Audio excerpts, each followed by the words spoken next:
You know those shows that start with a dead body and end with your brain melting out of your ears because you're questioning reality itself? Yeah, it's Fringe. Created by J.J. Abrams, Alex Kurtzman, and Robert Orci, this show hit Fox in 2008 like The X-Files and Black Mirror had a genius baby who spent too much time reading quantum physics forums. It ran for 5 seasons, and if you've never watched it, you're missing one of the smartest, weirdest, and most underrated sci-fi shows ever made. Let's break it down.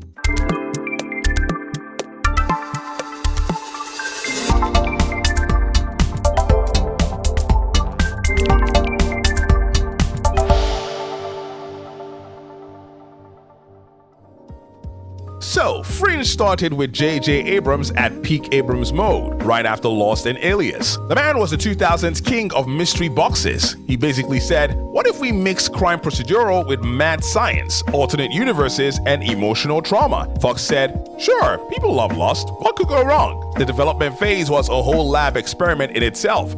Abrams teamed up with Alex Kurtzman and Roberto Orci, the writing duo behind Transformers and Star Trek. So, subtlety wasn't always your thing. But they found a sweet spot between emotional and insane.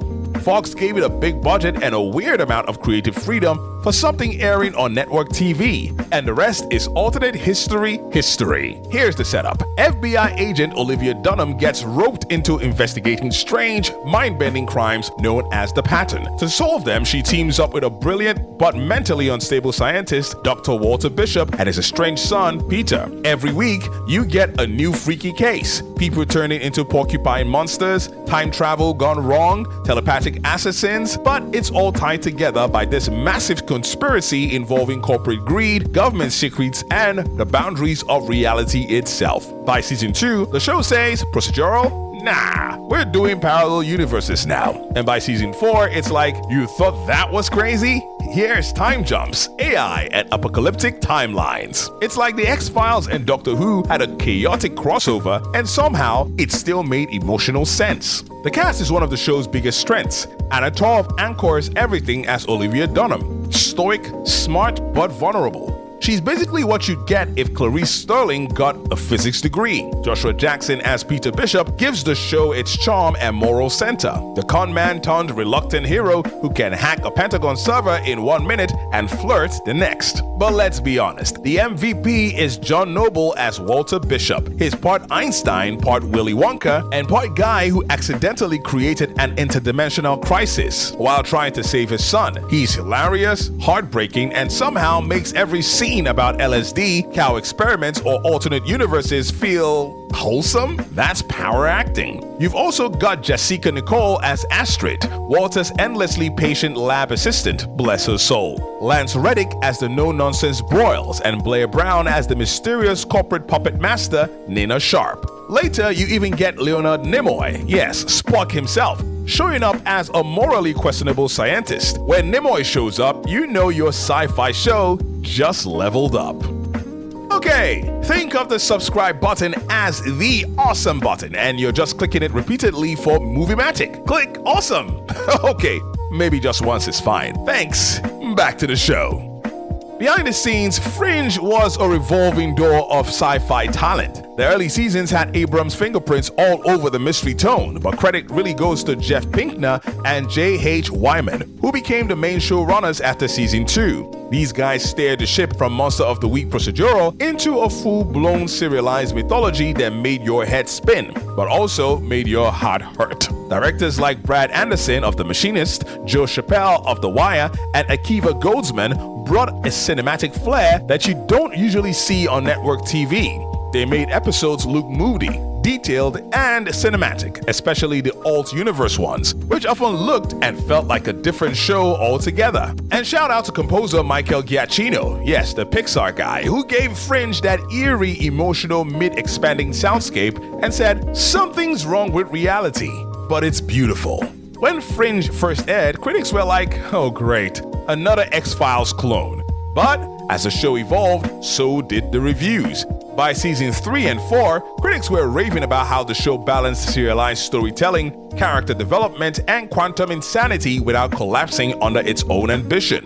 Rotten Tomatoes has it hovering between 85 to 100% for the later seasons. Fans loved the blend of mystery, heart, and hardcore science fiction, and those who stuck with it to the end, all 5 seasons, were rewarded with an emotional finale that didn't pull a Lost and actually made sense. Mostly. Fringe didn't get Game of Thrones numbers, but it earned something better: loyalty. Fans still talk about it in the same breath as Battlestar Galactica and The Expanse. It pushed boundaries for network sci-fi, paving the way for modern shows like Westworld, Dark, and Severance that mix emotion with deep, brain-melting ideas. It also proved that audiences could handle complexity, even when it involved parallel Olivias, paradox timelines, and evil bald guys called observers who show up like creepy Men in Black extras. The show was ahead of its time, which is ironic, because it literally had time travel. The show also had a real cow named Jean on set. Yes, a literal cow, because Walter insisted on fresh milk in the lab. And no, it's not CGI. Jean was a professional actor by season 3. Fun fact, every episode starts with a Fringe science title card: teleportation, mind control, parallel universes, and they actually researched the science behind them. Like if Fringe says cryonics, someone in the writer's room probably had a minor existential crisis over it.